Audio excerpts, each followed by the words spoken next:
Boa noite, senhoras e senhores.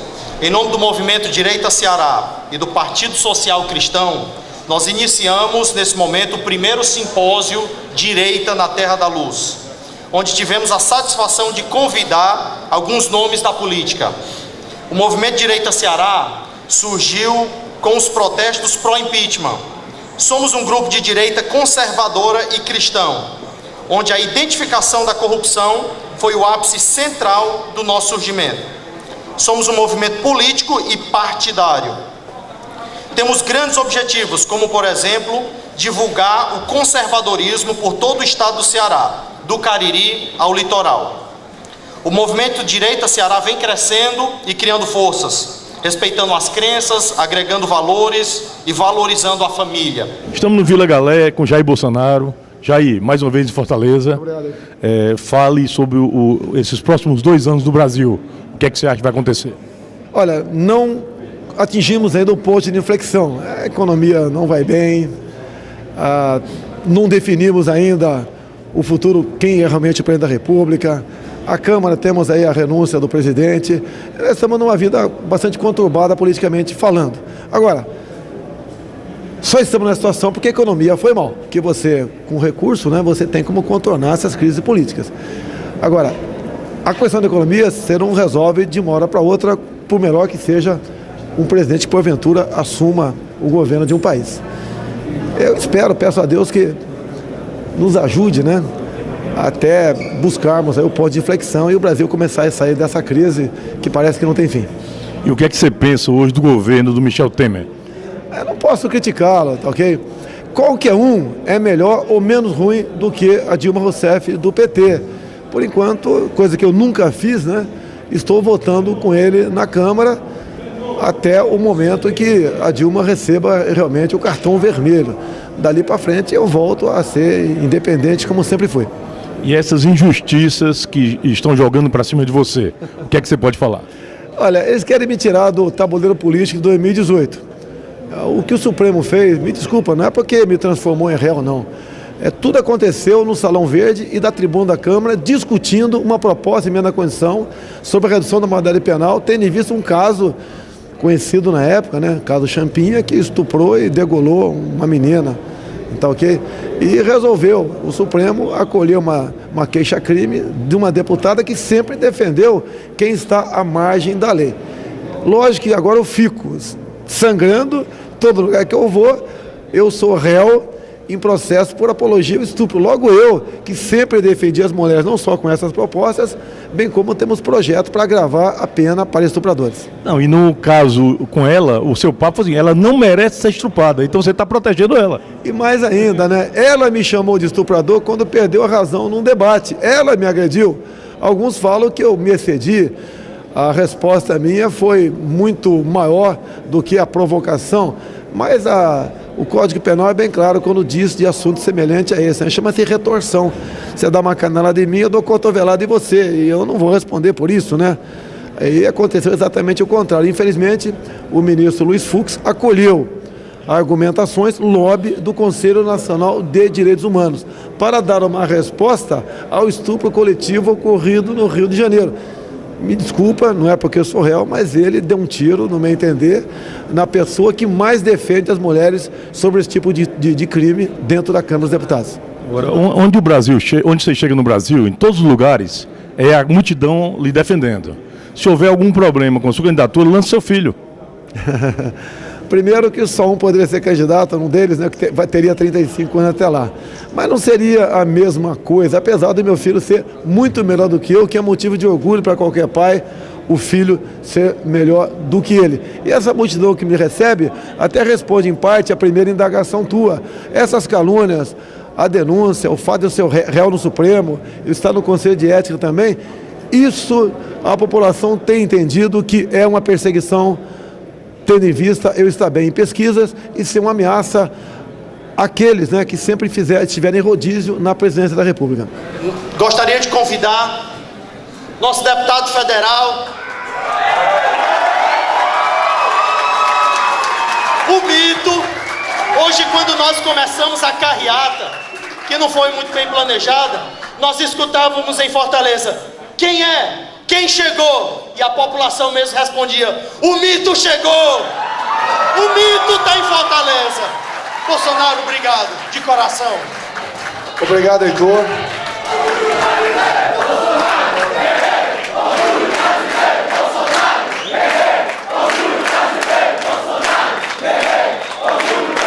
E dizer a vocês, o que me levou a pensar numa possível pré-candidatura?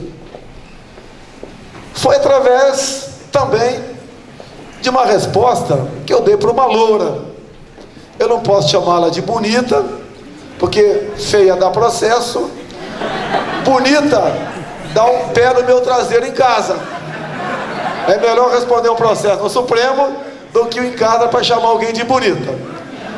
Mas foi a Joyce Hasselmann. Ela estava na Veja ainda e foi no meu gabinete, né? E a gente vai se preparando cada vez mais para enfrentar a imprensa, mas de vez em quando eu perco a cabeça, né? Mas dessa vez eu não perdi. E ela perguntou para mim: você está preparado para ser presidente? Isso tem uns 2 anos. Eu peguei, poxa, o que eu vou responder para ela, né? Tem que ser uma resposta imediata. Muitos já sabem qual é a resposta aqui. Eu falei: bote na mesma sala eu, Lula e Dilma. Aplique-nos a prova do Enem.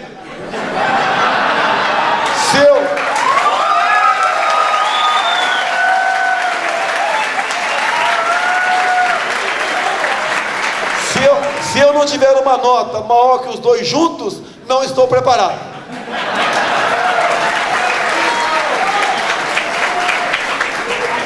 E começamos a pensar o que fazer para a gente mudar o país.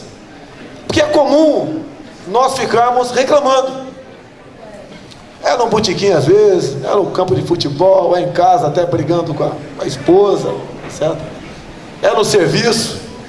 Mas nós temos como tentar fazer alguma coisa. E eu vi logo depois também o Sapo Barbudo num vídeo onde ele falou o seguinte: Everaldo, é uma tranquilidade disputar a eleição nesse país, porque no Brasil não tem direita. Vão ter agora.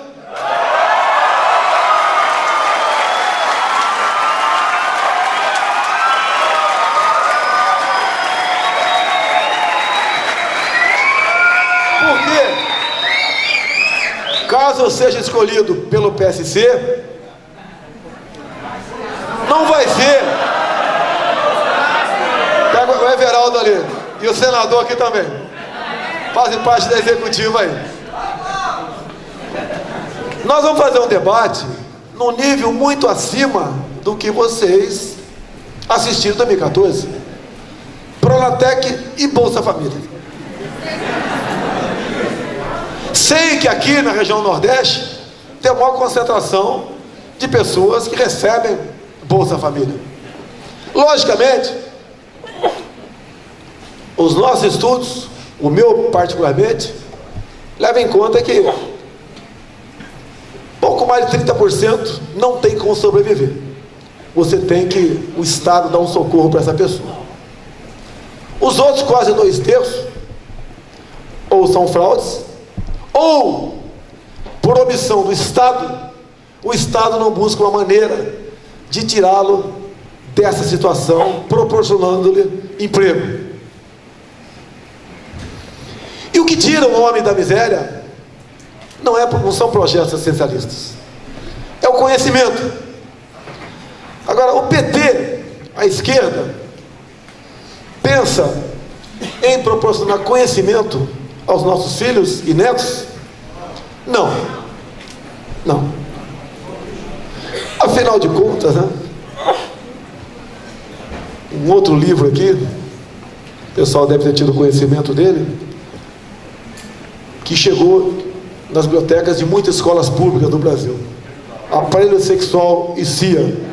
Há um livro aqui, um menino pelado, você enfia o dedo aqui, tem uma menina do lado de cá, e esse lixo chega nas escolas para os nossos filhos. Isso daqui não tem nada a ver com homossexualidade, não tem nada a ver com antes que me acusem de homofobia, sei lá o que for. Isso aqui faz com que precocemente nossas crianças se interessem para isso. Agora, vocês sabem o que é pedofilia. Eu não vou falar o nome da deputada aqui, mas ela integrou, ela foi secretária com estágio de Ministério de Direitos Humanos. No site dessa figura, na página oficial do Ministério dos Direitos Humanos, tinha um site lá chamado Humaniza Redes. E nesse site estava bem claro que pedofilia era mito. E você, policial militar, ao atender uma ocorrência em flagrante, onde encontrasse um homem abusando sexualmente de uma criança de 2, 3, 4, 5, 6 anos de idade, você deve levar esse cidadão não para a cadeia ou para uma delegacia, e sim para um hospital. Porque, segundo o site, caso aquele cidadão estivesse sofrendo de transtorno, após um laudo psiquiátrico, ele deveria ser submetido então a um tratamento e não a uma prisão. Eu sugeri e sugiro ainda um excelente psiquiatra para atender este animal, o Dr. Peixeira. Com essas coisas nós não podemos brincar. Quanto mais gente sem cultura, com necessidades, sem emprego tiver no Brasil, melhor para o PT. Que afinal de contas, o que ele precisa, na verdade, é esse cidadão pobre, iludido, enganado, que tenha numa das mãos um cartão do Bolsa Família e na outra das mãos o título de eleitor. Mas eu respeito quem não acredita em Deus. Isso, a religião, cabe a cada um decidir se vai tê-la ou não. Eu sou católico, a minha esposa é evangélica, da igreja do Silas Malafaia, e vivemos muito bem. Tenho amigos ateus também, que vivem muito bem, e eu particularmente acredito em Deus. Dei meu testemunho vivo, há poucas semanas, em Israel. Estava lá com o Everaldo, no local onde o Messias foi batizado. O meu nome, por coincidência, é Jair Messias Bolsonaro. Não sei nada melhor do que eu dar meu testemunho. É o que a Bíblia pede para nós. E eu sou temente. Eu tenho medo, né? Fico preocupado para onde eu vou depois que eu deixar essa terra aqui. É o destino de todos nós.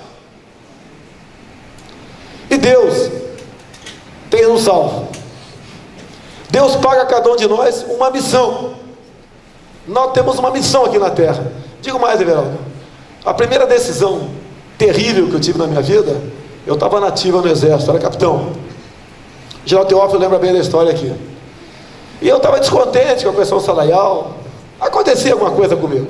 Tinha 3 filhos, 2 estão aqui. E resolvi escrever uma matéria para a revista Veja, na seção Ponto de Vista.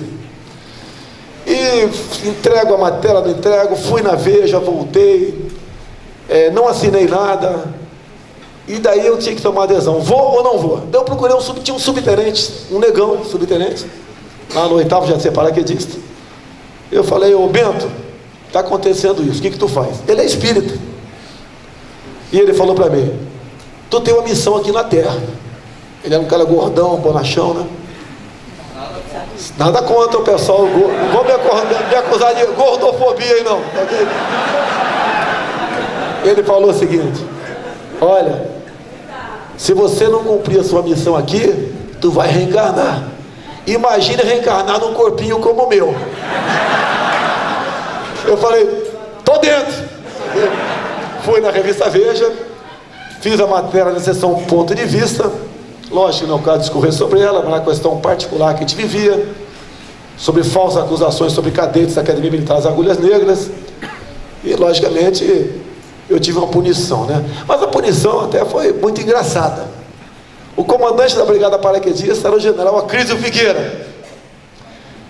E acabou a sindicância, ele me chamou, né? E eu fui lá conversar com ele, obviamente. E ele falou: capitão, senta aí. Pô, o general mandar um capitão sentar, não é boa notícia? O senhor, pô, o general chamando o capitão de senhor, vai ser péssima notícia. Ele falou: eu vou ter que te aplicar uma detenção, né? A prisão disciplinar que acontece nos quartéis ali, corretivo. E eu errei, eu dei uma declaração na revista Veja. Ele falou: olha, eu não sei se te dou 15 dias de cadeia ou 20. Quantos dias o senhor merece? Eu olhei para a cara dele e falei: general, eu mereço 20. Daí ele falou: como você está sendo sincero, eu vou te dar 15. O general Acrísio Figueira, um grande homem, vivo ainda, meu amigo, meu irmão. E foi no momento, quem é mais velho aqui lembra-se muito bem, onde o ministro do Exército era o senhor Leônidas Pires Gonçalves, o primeiro ministro, né? Depois ali do último presidente militar, o general Figueiredo. E ele era uma pessoa, logicamente, um dos mais velozes com disciplina, é o que mandou aplicar essa punição em mim.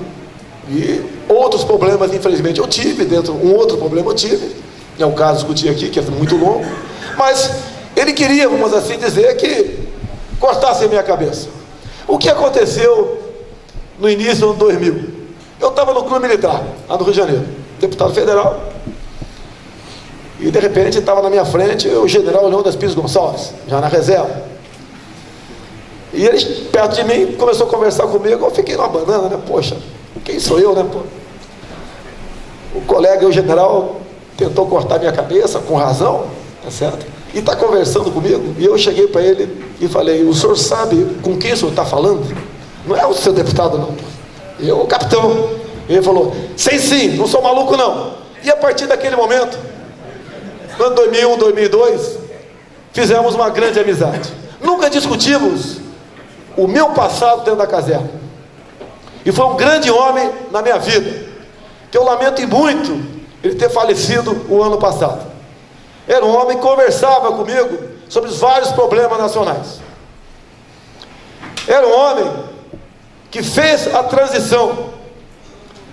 Era um homem que tinha realmente o Brasil em seu coração, incompreendido inclusive por mim quando estava na ativa, quando ele trocou o nosso uniforme. Mas o recado que eu quero dar para vocês, na nossa vida, em especial na minha, senador Gadelha, nós não podemos ficar olhando para trás. Não temos tempo para discutir o passado. Agora há pouco uma televisão perguntou para mim sobre uma liderança política local aqui, que já havia citado meu nome em outros momentos e que ia me destruir num debate.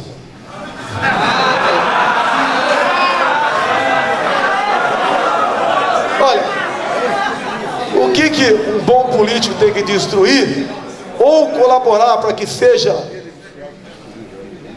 destruído em parte, pelo menos, é a questão da corrupção, é destruir, diminuindo aí a violência em nosso país, atacando o desemprego, não é atacando a minha pessoa. Não há da minha parte qualquer obsessão pelo poder. Agora eu vou lembrar da Dilma Rousseff, que eu gosto dela. No nosso meio a gente fala muito em abacaxi, né? A Dilma fala em mandioca. Quem assumir em 2019, Gadelha, não vai ter abacaxi, não, vai ter um mandiocal pela frente. Imagine os problemas que nós temos no momento, que apesar de eu achar, ter convicção, caso o Temer continue, ele vai ajudar a dar uma certa arrumada no Brasil, mesmo assim os problemas serão enormes lá na frente. Quando eu vejo uma mãe na minha frente aqui, uma mãe que perdeu um filho, eu não tenho 3 não, eu tenho 5. 3 com o primeiro casamento, um aconteceu quando eu estava solteiro, Aconteceu. Quando eu fui fazer o DNA do moleque, o cara do cartório perguntou, mas deputado? Eu falei, deputado não pode não? Eu estou assumindo, pô.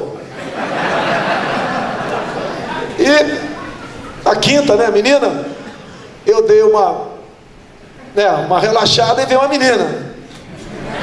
Essa menina mudou a minha vida, mais do que o menino da Sarah Winter, ou tão quanto o menino da Sarah Winter. Um filho, uma filha, mexe em nossa vida.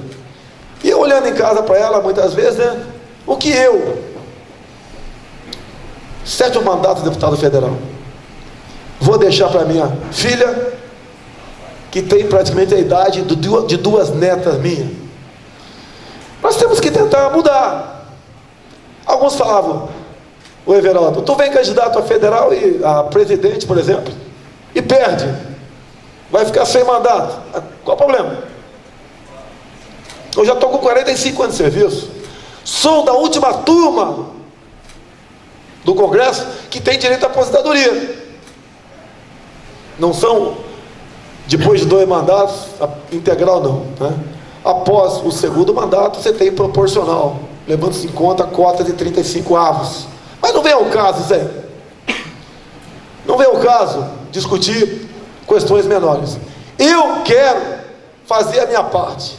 Eu não quero, depois de uma certa idade, a minha filha com 15, 20 ou 25 anos de idade, caso eu esteja vivo até lá, ela olhar para a minha cara e falar, papai, você tem uma história muito bonita, mas ficou no tico-tico no fubá dentro do Congresso Nacional.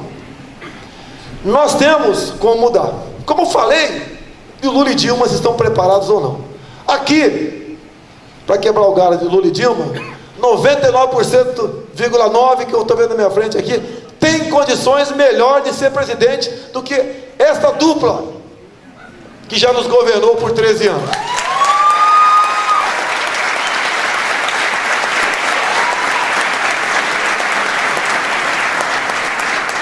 Como eu já tive problemas com o Zé Dirceu, e eu gosto muito dele também, eu vou dar um recado para o PT. Lembra que o Lula chamava o Zé Dirceu de capitão do PT? O capitão do PT está preso. O capitão que diz que é ditatorial está aqui.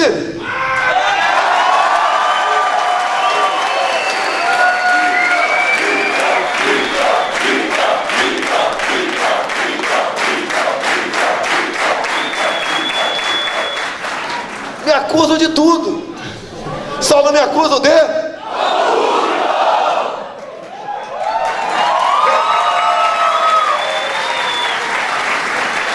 Tentaram me botar no crime de racismo. O caso do programa CQC foi arquivado, porque a fita bruta o Marcelo Tais não apresentou. Se tivesse apresentado, seria prova contra ele. E botaram um tempo atrás aqui num crime ambiental.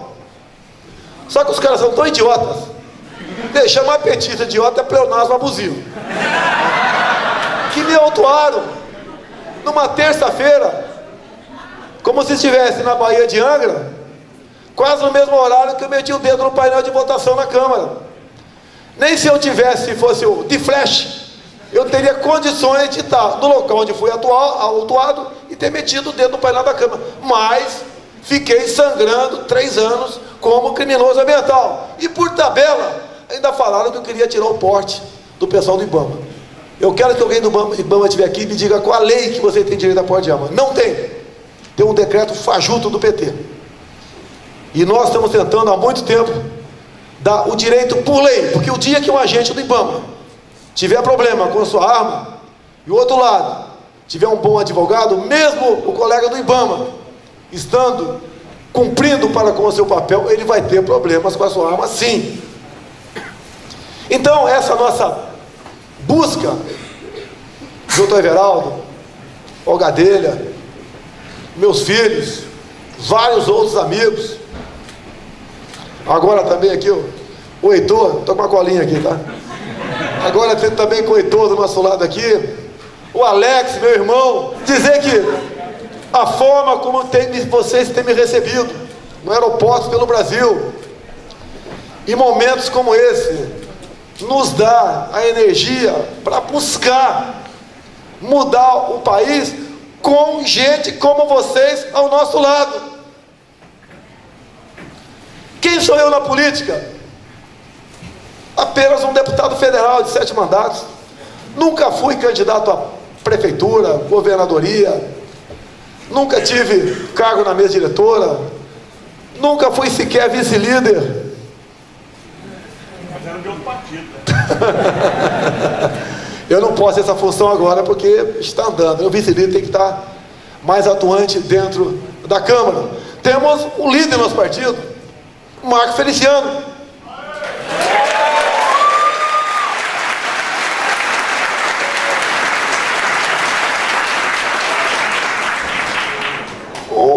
Nós batemos aí 99% das nossas propostas. É criticado. Mas ninguém atira pedra em árvore seca. Pô. O tema aqui era corrupção. Eu acho que não tem povo mais escolarizado em corrupção do que o brasileiro.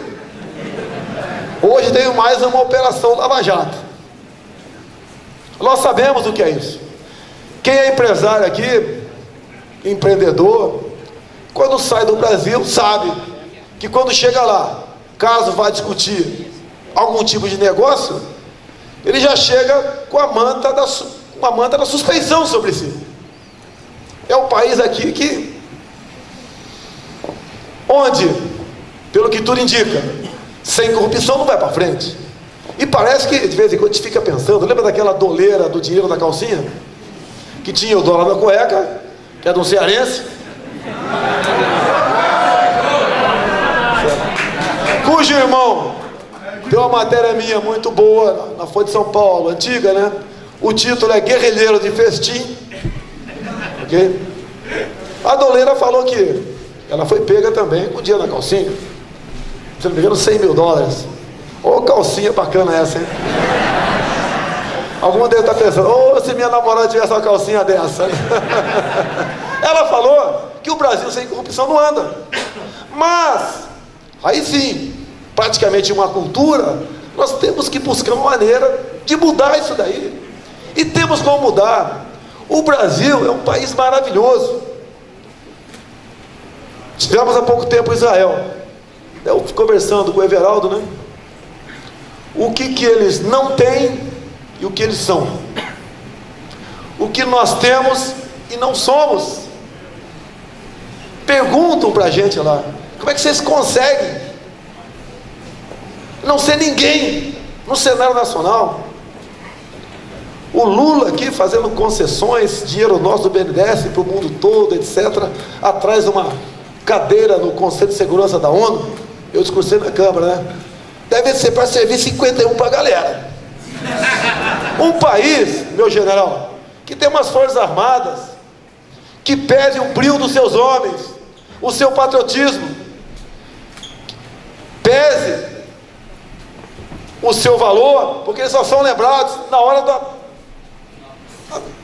do sufoco, como agora está sendo lembrado para a ocasião das Olimpíadas. Um país cujos governantes não dão o mínimo valor às Forças Armadas. Tivemos no dia de ontem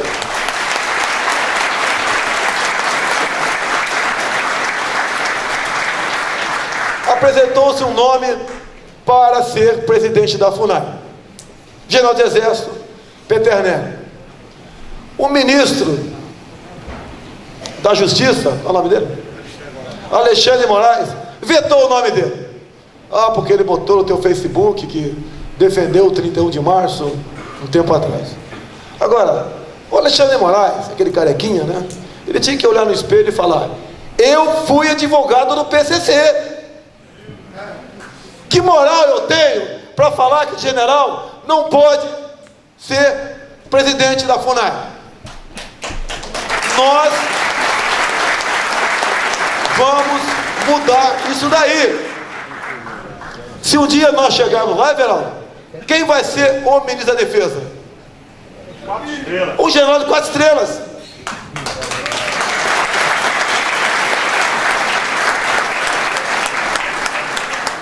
Quem nós vamos botar no MEC? Ministério da Educação e Cultura. Olavo de Carvalho.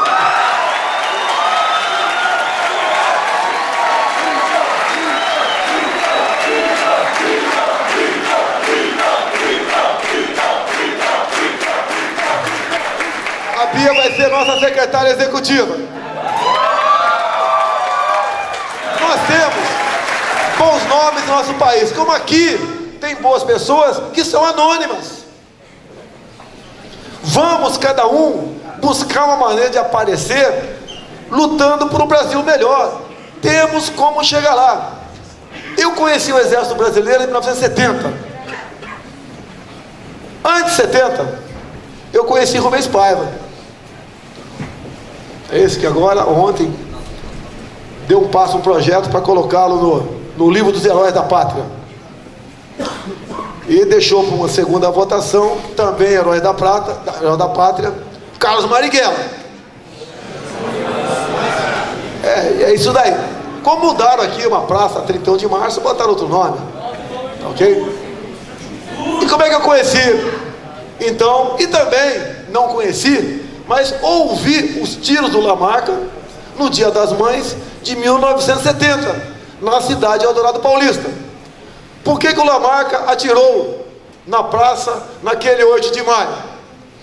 Porque longo da fazenda da família Paiva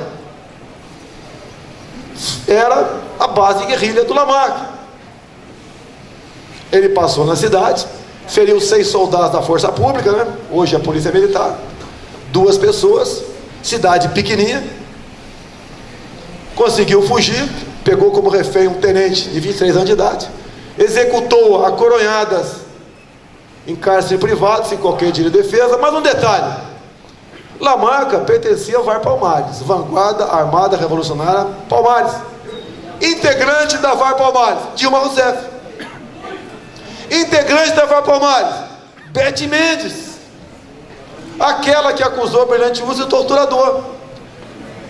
Outras ações da VAR Palmares: carro-bomba, que matou o recruta. Temos recruta aqui?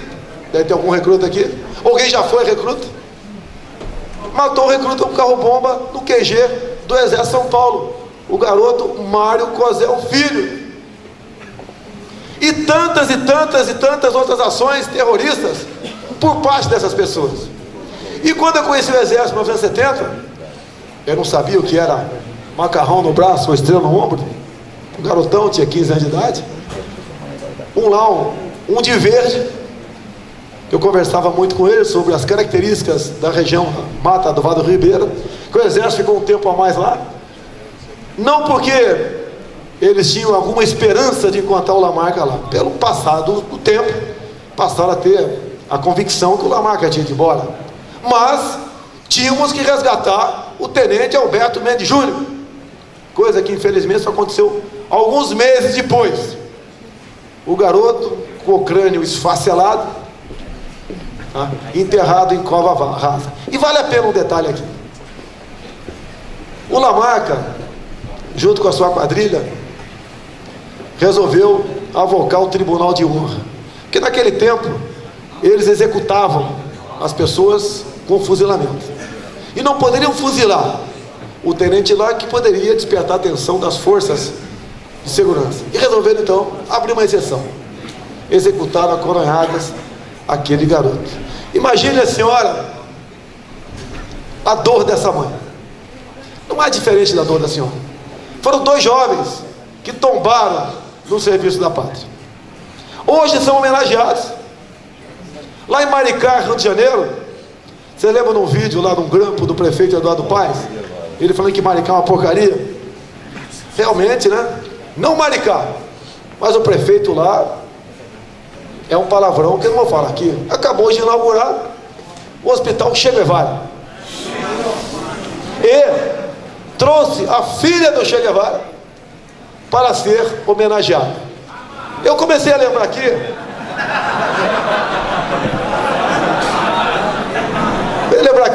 em 1961, quando o presidente Jânio Quadros condecorou com a Gran Cruz do Cruzeiro do Sul Che Guevara. Então o 64 não começou em 64. Mudaram o nome aqui 31 de março. A data simbólica e verdadeira é 2 de abril, dia que o Congresso Nacional caçou o João Goulart. Que golpe é esse? Eu pergunto, se eu tivesse chance de ir à universidade aqui do Ceará, conversar com aqueles, até que dá para conversar, né? Com aqueles lá que hostilizaram o nosso querido Jorge Fontinelli. Cadê o Jorge?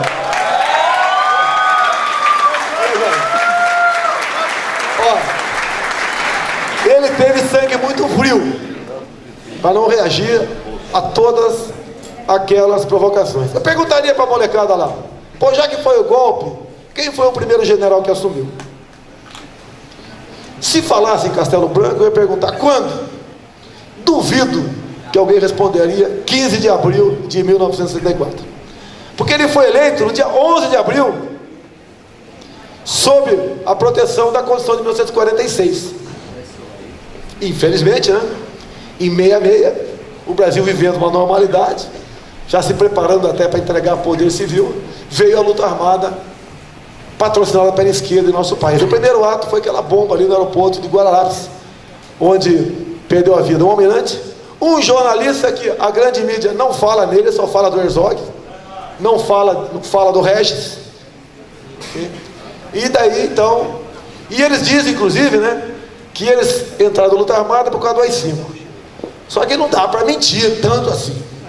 A luta armada começou efetivamente em 66. E o AI-5 é de 68, dezembro de 68. Mas é a luta do poder. A Bia aqui falou aqui no marxismo,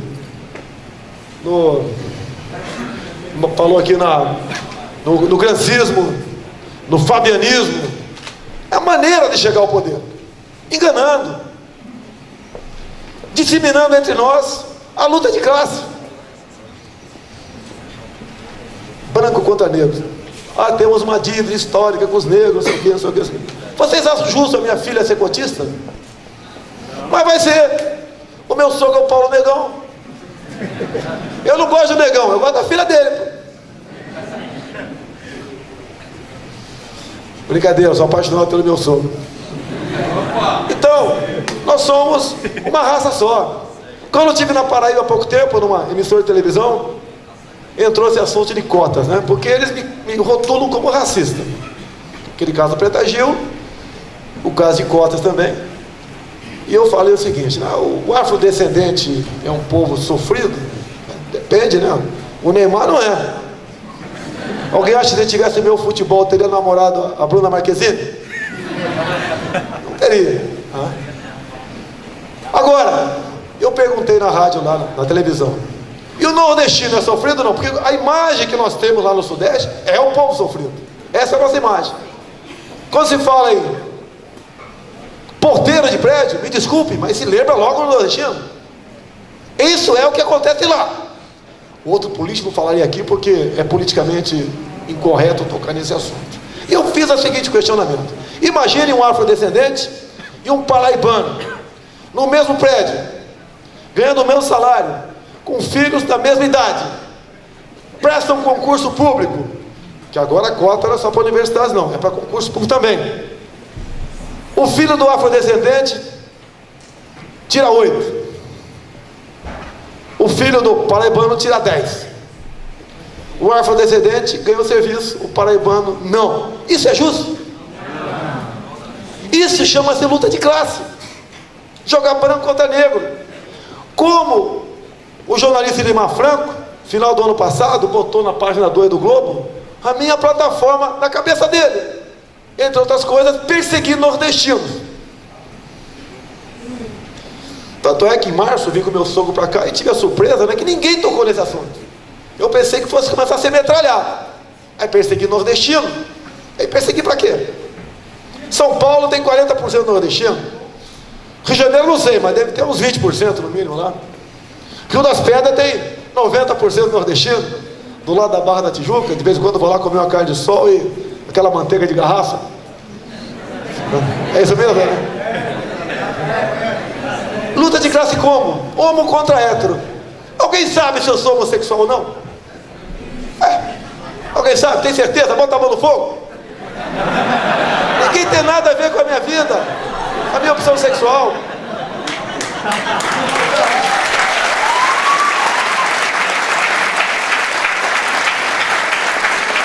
Ficam jogando homos contra héteros. E alguns homos acham que são semideuses. Querem direito. Que direito, pô? Que direito? Ah, nós sofremos. Sofre como? Se tem algo que eu estou fazendo que eu não gosto, eu não faço mais. Mas na cabeça de uma minoria homossexual,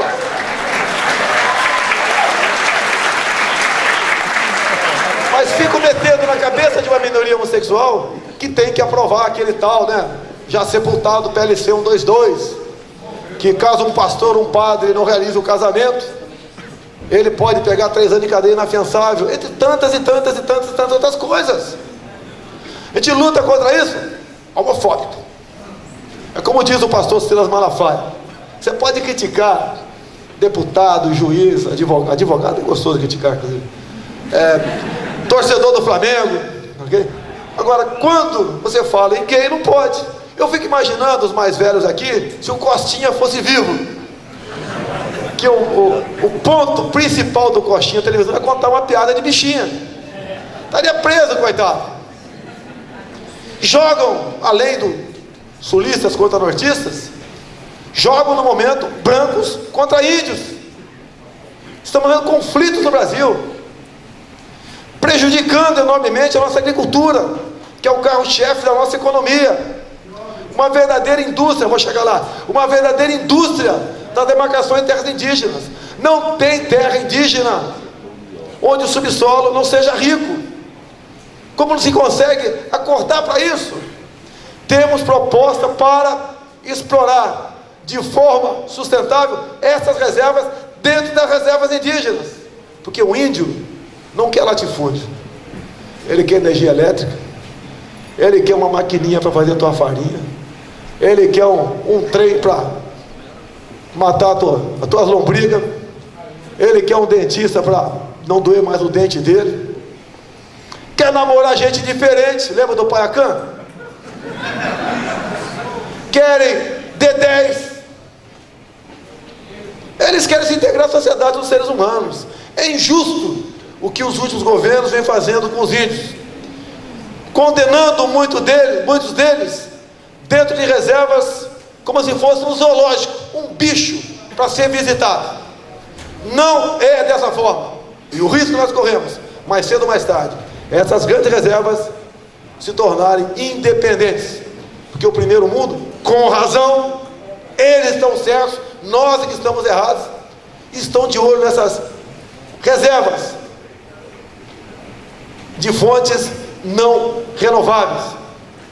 Quando se fala em segurança pública, eu lembro não vou citar o nome para evitar problema, de um deputado estadual, trabalhava em televisão no Rio de Janeiro, fazia um programa policial e toda hora falava: pra cima deles, poliçada! Pô, bacana pra caramba, né? Pra cima deles, poliçada!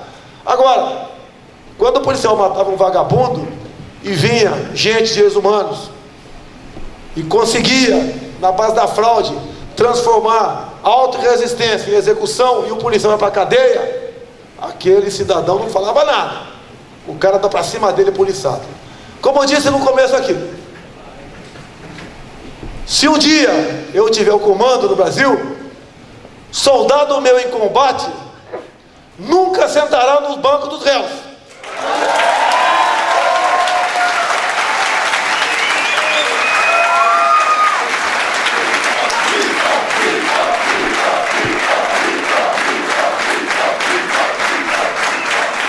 A minha formação militar tem meia dúzia num canto, um é responsável. Que seja recruta. Mesma data de praça, o mais antigo é o responsável. Nós somos responsáveis. O atual governo não é responsável. Lembra o Dourado dos Carajás? É só ver a fita. Não precisa acreditar que eu estou falando, não. Confie nos seus olhos. Se aqueles policiais não atirassem, morreriam. Infelizmente, tiveram que atirar e alguns sem terra morreram. A todos eles, massa de manobra dos marginais caciques do MST. O que aconteceu com eles? Processos infindáveis. Coronel Pantoja condenado a 400 anos de cadeia. Responsabilidade do secretário de segurança, zero. Ué, que pipoca é essa? O coronel não foi lá com a tua tropa porque quis ir, recebeu uma ordem superior. Governador do estado, responsabilidade, nada. Quem dá missão, dá os meios e é responsável por ela. O policial militar, os nossos colegas das Forças Armadas, são homens a serviço da lei para, se preciso for, fazer uso da força. Porque nós assistimos cada vez mais, no Rio de Janeiro, em especial, militares executados. A média no Rio são 4 por semana. Aqui foram 3 aqui já dá. Pessoal com fuzil, eu fiquei sabendo aqui. 31 nos últimos 18 meses. Esse número tem que diminuir e se aproximar do zero. Como fazer isso aí? Retaguarda jurídica. Ele vai cumprir a missão? Vai. Vai levar tiro, não vai revidar? Não, o que é isso? Havendo qualquer problema, ele pode até responder, mas não vai ser condenado. Que a satisfação que a canalhada da minha classe política, quando está no executivo, dá para a sociedade aprendendo o policial. Resolveu o problema. Não pode ser assim. Não é apenas o policial que perde a sua vida. Quantos inocentes perdem suas vidas nas mãos desses bandidos? Lá no Rio de Janeiro, o que é comum, converso muito com o policial militar. O que eles fazem? Tiver um problema, não interfere. Porque se interferir, ele vai ter problema. E eles sabem, se atirar, vão para a cadeia. Se não atirar, vai para o cemitério. E o policial militar é a polícia militar, né? É a última instituição que segura tudo que há de errado numa administração. Quando não há emprego, muitos vão para a violência. Vão para praticar furtos, roubos, etc. E a responsabilidade não é do policial, é de quem está governando, como quebraram o meu estado agora. Um estado que tinha suas receitas como o Ceará tem, e por fora tinha mais 9 bilhões de royalties do petróleo. Conseguiram quebrar o estado rico, que inclusive não tem turismo, como vocês devem ter problema também aqui, de um turismo insuficiente perto do que vocês têm de bom para mostrar. Por quê? Por causa da insegurança. Com todo respeito, quem quer ir ficar em Copacabana lá 15 dias de graça até, vai pensar 2 vezes. A noite ali é uma prostituição. Há poucos meses mataram a facadas uma turista argentina de biquíni na praia. O que tinha que ser feito com aqueles caras? Sabemos o que não é feito. Se o policial mata os 2 caras naquele momento, ele estava com uma faca apenas, podia dar um tiro na perna, como esse policial agora do Rio Grande do Sul fez. Deu um tiro na perna do vagabundo e ficou tentando negociar. O vagabundo, outro, pegou uma no carro e fuzilou o nosso colega da brigada militar. Isso eu falo em retaguarda jurídica. Ele tem que, não obedeceu, faz o seu serviço. E caso o Congresso não aprove isso, nós vamos jogar a sociedade contra o Congresso. E eu espero que, por ocasião das eleições de 2018, vocês votem em gente que tem um perfil igual ao de vocês. E não aquele cara que fica falando, coitadinho do pobre, coitadinho do negro, coitadinha da mulher, coitadinha do índio, coitadinha do gay. Não podemos criar uma sociedade vitimista. O que nos vai alavancar ao primeiro mundo é a liberdade que vocês terão e têm que ter para se instruir e para interagir com a sociedade através do trabalho de cada um de vocês. A gente fica vendo, né, Veraldo? Estou acabando, quer que eu acabe? Já não. Fica vendo lá em Israel. É o único país que não tem petróleo. Daí nós vimos muita coisa lá. Piscicultura no deserto. Pô, os caras criam um peixe no deserto. E o peixe que eles dão maior atenção lá é o peixe que o político brasileiro adora. É o robalo. Poxa, como é que eles podem criar peixe no deserto? Tirando água de aquíferos? Como pode não ter água potável e exportar água doce para a Jordânia? Como pode um país em cima de pedra e areia ter uma agricultura que, além da garantia alimentar do seu país, eles exportam para a Europa? Conversando, logicamente, não deram todas as informações, mas o ministro da Agricultura dele dizer que nós temos o botão do transgênico. Isso mesmo? Temos o botão do transgênico. Aqui no Brasil a gente vê aqueles caras falando: esse documento, essa comida aí, o feijão é transgênico, eu não quero. E tomando Coca-Cola. Não sabe a forma da Coca-Cola e está reclamando. Agora, por que Israel já tem o botão do transgênico? Eles podem, de hoje para amanhã, botar na agricultura essa tecnologia. E por que eles investiram nisso? É muito simples. Em 2011 tínhamos 7 bilhões de habitantes no mundo. 2011. 2025 devemos ter 8 bilhões de habitantes no mundo. No espaço de 14 anos, mais 1 bilhão de habitantes. O nosso Brasil aqui, tirando os mortos, né, nós crescemos em torno de 2,5 milhões de habitantes por ano. O número eu tiro do serviço militar obrigatório, não é do IBGE, não. E nós sabemos quantos homens, garotos se alistam todos os anos. Só multiplicar por 2, temos aí a quantidade de pessoas, né, que habitam a mais o nosso Brasil. Para suprir necessidade alimentar dessa quantidade enorme de pessoas no mundo, foi ter que, mais cedo ou mais tarde, por falta de uma política de planejamento familiar, investir no transgênico. E já estão na nossa frente. Entre morrer de fome e comer uma espiga de milho transgênica, nós vamos comer a espiga de milho. Agora, pode um país como o nosso,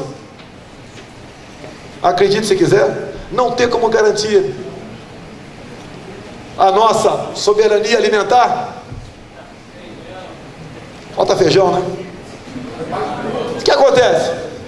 75% da área agricultável do Brasil depende de potássio. E nós somos 100% dependentes do potássio da Rússia. Tem potássio no Brasil? Tem. Mas não pode explorar por quê? Foi demarcado na foz do Rio Madeira uma grande área indígena. E como se não bastasse isso, o governo às vezes diz que quer explorar algo onde não tem reserva indígena e depende de licença ambiental, que o ministro do Meio Ambiente, indicado pelo governo, não dá a devida licença. Meu Deus do céu, vamos botar um cara nosso lá, resolve esse problema rapidamente. Não podemos ficar dependentes assim de países, seja lá qual for, como por exemplo a Rússia, do nosso querido Putin.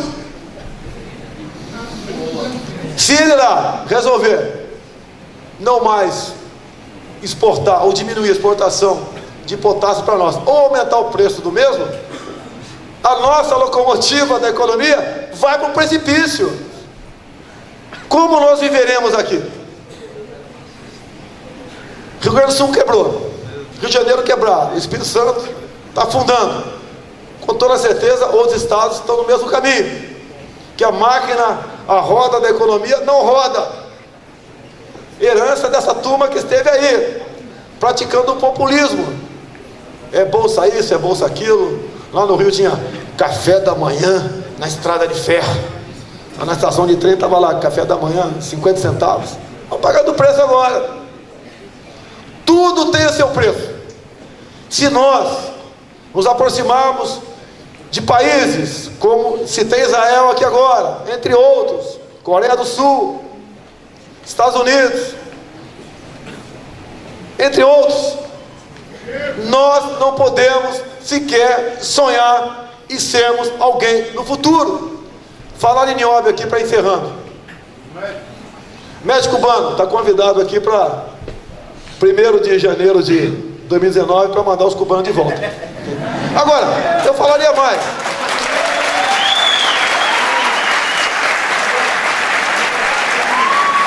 Eu deixaria o cubano aqui desde que ele aceitasse 3 coisas muito simples. Primeiro, fazer o revalida.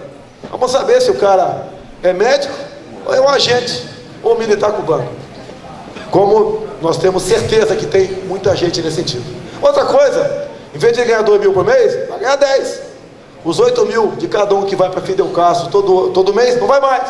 E o terceiro, poder trazer a família para cá. Não vai ficar nenhum. O barbudo vai mandar todo mundo de volta. E o cara vai voltar. Porque o cara que está aqui, o homem que está aqui, a esposa e filhos estão reféns lá em Cuba. Ou a mulher que está aqui, o marido e filho está refém lá em Cuba.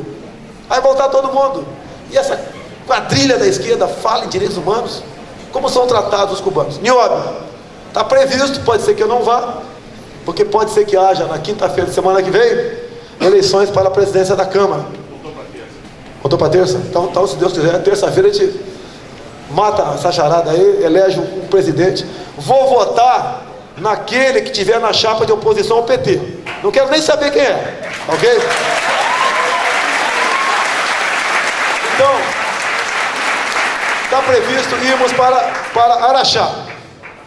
Catalão produz nióbio também. Nióbio tem no mundo todo, mas em concentração comercial, Brasil, 97% aqui. Fui convidado pelo empresário que explora nióbio em Araxá. Foi lá, foi um general, inclusive, trabalha com ele, acabou de ir para a reserva, um garoto. Agora falar general de brigada é garoto para nós, né?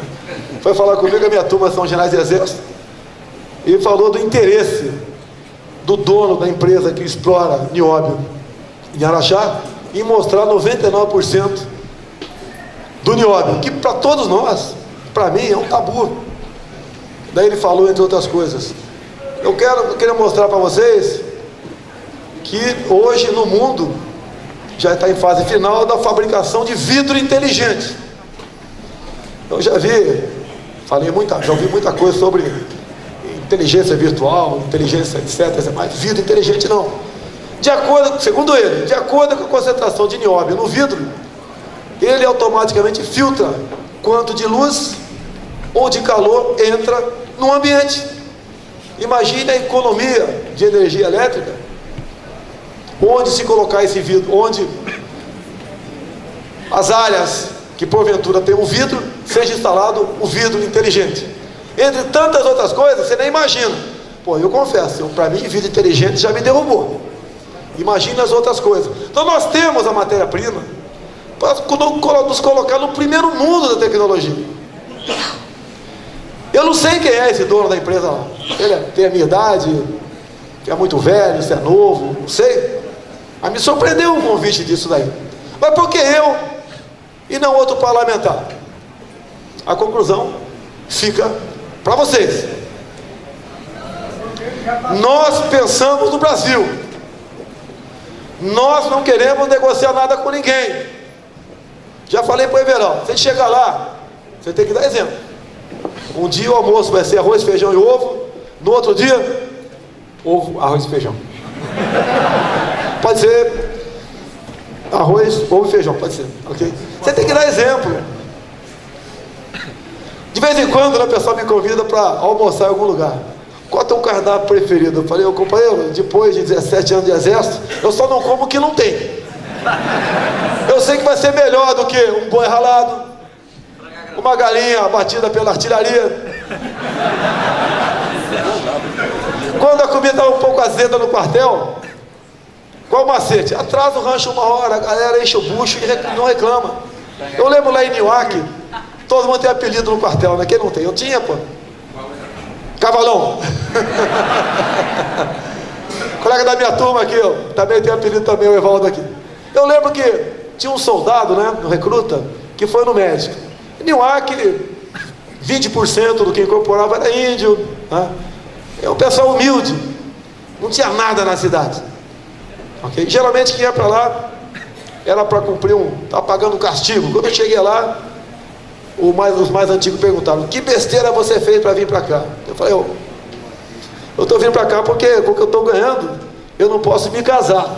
E acabei me casando indo para Nhoaque. Imagine que presente que eu dei para a mãe do Eduardo e do Carlos. Mas o soldado foi no médico, né? E daí foi diagnosticado que ele tinha gastrite. E daí, mas quando ele voltou para a bateria, eu perguntei para ele: o que você tem, soldado?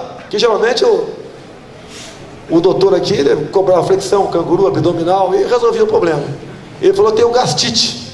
Tudo bem, passou a ser apelido soldado gastite. E uma vez, né, entrando no rancho, ele estava numa caçarola grande, fazendo um refresco. E tinha jogado lá pacote de açúcar lá dentro, estava mexendo o refresco com o braço. A cabelada do braço no meio do refresco. Eu falei para ele: ô gastite, o que é isso, gastite? Ele falou: tenente, não tem colher. Eu falei: então mexe com o pé.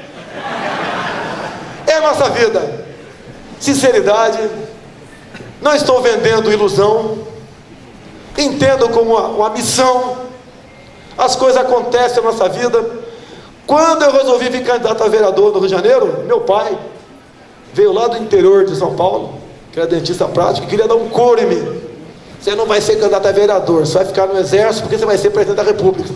É o que ele falou naquele tempo. Ele errou.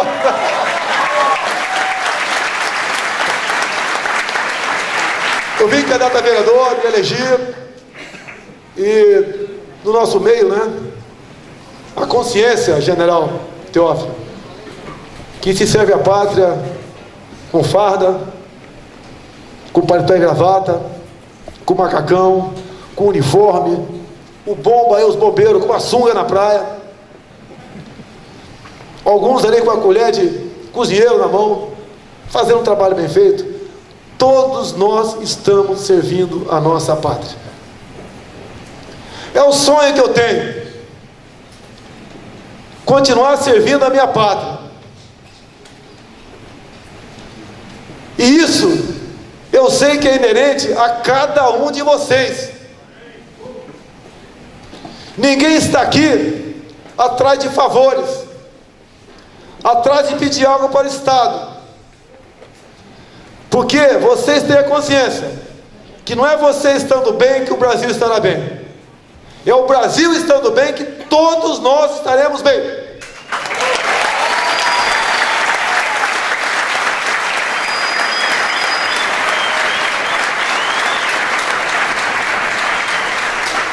Indo para os finalmente. Muito obrigado pela acolhida. Muito obrigado. Posso falar mais uma hora aqui? O presidente de verdade ali está pedindo para a gente encerrar. Mas dizer a vocês, jamais sonhei em chegar onde cheguei. Quando passei no concurso da Escola Preparatória de Cadeia do Exército, quase morri de tanta emoção.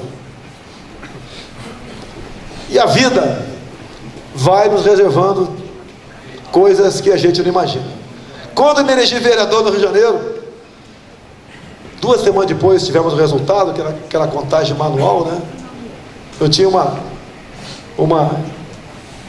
moto Yamaha 180. Na Avenida Brasil, eu desci o cacete, abri tudo. E, poxa, uma loucura que eu fiz, né? Pegou uns 100 e poucos por hora, não pegava mais do que isso. Não esperava chegar onde cheguei. Abandonei a motocicleta. Não é por ser deputado apenas, né, que posso, logicamente, sofrer um atentado. É pela insegurança. Eu sonho em ver um Brasil melhor para todos nós. Ato contínuo, me elegi deputado federal. Caramba, que trem é esse, pô? Cheguei em Brasília e o primeiro sentimento meu foi: o que eu estou fazendo aqui? Eu não sei de nada. Mas começa a ver pessoas do teu lado. E você vê que todos nós temos potencial para evoluir. Todos, sem exceção. Sem precisar de favor do Estado. Sem precisar que irmãos nossos fiquem para trás para nós passarmos avante. Por ter nascido num local, por ter uma cor da pele diferente, por ter estudado em tal escola e não noutra. Nós temos esse potencial. Eu fiquei muito triste, né? Mas não surpreso, quando em fevereiro, o resultado do PISA, que é um programa internacional de avaliação de estudantes, em 65 países, pegou a garotada da faixa etária de 15 anos e aplicou prova para eles. Nós ficamos no número 59, 59º, só meia dúzia depois de nós. E a prova de matemática era bastante simples, uma regra de 3. Eu não tive acesso, mas é uma regra de 3 simples. $1 vale R$4, $3 vale quantos reais? A molecada, 67% dos nossos alunos, 7 em cada 10 errou uma questão simples dessa. Os menos 70%, na prova de leitura, ele lia um parágrafo, lia o segundo, daí mandava parar. O que você entendeu do primeiro parágrafo? 70% da molecada de 15 anos de idade não entendeu isso. Obviamente, quem é mais velho aqui lembra da cartilha Caminho Suave. Lembra que quando tinha uma festa, os primeiros nomes da lista de convidados eram os professores. Hoje o professor está muito mais preocupado em não apanhar do que em dar aula. Muitos pais, de forma irresponsável, mandam o filho para a escola mais atrás da merenda do que atrás do saber. Garotada fácil, presa fácil para esses comunas canalhas que vem cada vez mais ocupando espaço na nossa sociedade. Meus amigos, é o sonho que eu tenho, compartilho com vocês. Peço a Deus que nos dê forças para continuarmos nessa trilha. Não vim aqui desafiar ou brigar com qualquer que seja um político. Estou de braços abertos a conversar com todo mundo. Que Deus ilumine a todos nós, para que possamos ter umas eleições limpas em 2018. Ainda mais, depois da emenda nossa, teremos o voto impresso, para